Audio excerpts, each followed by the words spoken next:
Thank you for watching this video abstract for the paper published in Brain Communications entitled Evaluating Cognitive Profiles of Patients Undergoing Clinical Amyloid-PET Imaging.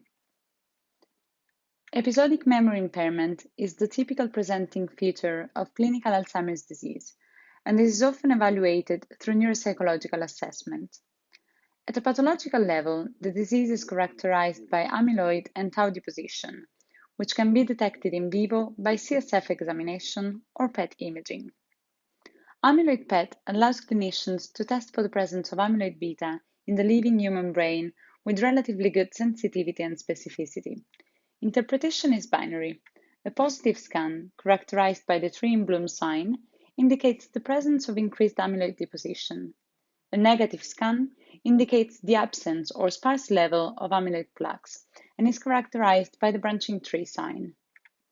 In the clinical setting, the use of amyloid-PET is guided by a set of widely accepted appropriate use criteria published in 2013 by the Amyloid Imaging Task Force.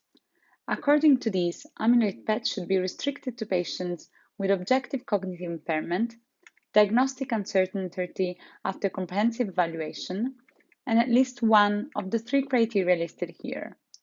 Consequently, patients requiring clinical investigation through amyloid-PET constitute a definable clinical category, encompassing a spectrum of clinical phenotypes with atypical presentations and inconclusive findings on standard diagnostic tests. At the Imperial Memory Clinic, patients with suspected cognitive impairment are evaluated by cognitive neurologists and care of the elderly physicians. Cases characterized by diagnostic uncertainty are then discussed within a clinical and neurology multidisciplinary meeting. Here, decision to perform amyloid-PET is made by consensus and in line with the appropriate use criteria. At the time of the current study, 396 patients had undergone clinical amyloid-PET at the Imperial Memory Clinic. A substantial proportion of these patients were also referred for a neuropsychological evaluation. The relationship between amyloid beta and cognition in Alzheimer's disease has been previously investigated in research cohorts, and accumulation of brain amyloid is known to precede the onset of cognitive symptoms by 15 to 20 years. However, no study to date has examined how neuropsychological features relate to the presence of amyloid pathology in the clinical population meeting the appropriate use criteria for amyloid-PET imaging. In this study, we investigated the cognitive profiles and affective symptoms of patients referred for amyloid-PET at our center who also had a neuropsychological assessment as part of their diagnostic workup. Of the 396 patients who had amyloid-PET, we included those who also had at least one standalone full neuropsychological assessment within 18 months of scanning. Patients were categorized as positive or negative according to their amyloid-PET results. All patients included in this study met at least one of the appropriate use criteria for amyloid-PET. It's important to note that in this clinical context, a positive scan is strongly suggestive of a clinical diagnosis of Alzheimer's disease.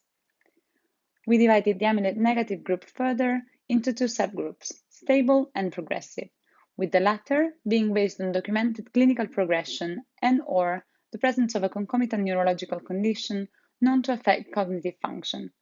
Group differences in cognitive performance were investigated with analysis of covariance models. The amyloid-positive group performed significantly worse than both amyloid-negative groups on tasks assessing the visuospatial and working memory domains. Importantly, a different pattern was observed for the verbal episodic memory measure, in which the amyloid-positive group's mean score was lower than stable, but comparable to the progressive amyloid-negative group.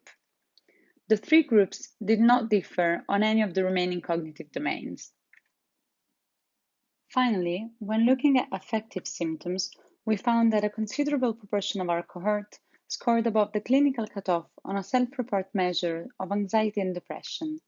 Group comparisons revealed significantly higher depression scores in the stable amyloid-negative group than the amyloid-positive group.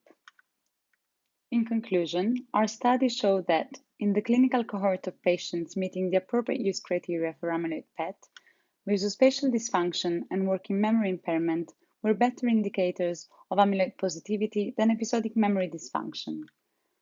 The remaining measures had limited value in differentiating between patients with and without Alzheimer's pathology.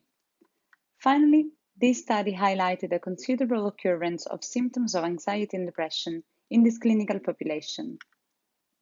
This work was funded by the Alzheimer's Society and supported by the NIHR Biomedical Research Centre at Imperial College London. Thank you again for watching.